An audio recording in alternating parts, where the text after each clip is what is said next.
Des critiques ont affirmé que la vision augustinienne prive l'homme de son libre arbitre.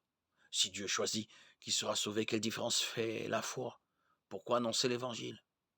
De plus, si Dieu nous élit selon sa volonté souveraine, alors en quoi sommes-nous responsables de nos actes?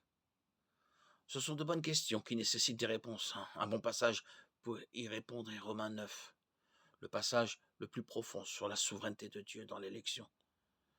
Le contexte de ce passage est Romains 8 qui se détermine sur cet élan de louange. En effet, j'ai l'assurance qu'aucune créature ne pourra nous séparer de l'amour de Dieu, manifesté en Jésus-Christ notre Seigneur. Romains 8, 38-39. Lequel mène Paul à se demander comment un juif réagirait, alors que Jésus est venu pour les brebis perdues d'Israël et que l'Église était encore majoritairement juive. L'Évangile se répandait bien plus rapidement parmi les non-juifs. Le message était même une pierre d'achoppement pour beaucoup de juifs. 1 Corinthiens 1, 23, qui rejetaient Jésus, ce qui pouvait mener le juif moyen à se demander si le plan d'élection divin avait échoué, puisque la plupart des juifs rejetaient le message de l'Évangile. À travers Romains 9, Paul expose de manière systématique l'élection souveraine de Dieu depuis le commencement.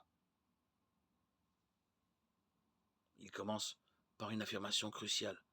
Ceux qui sont issus d'Israël ne sont pas tous Israël. Romains 9, 6.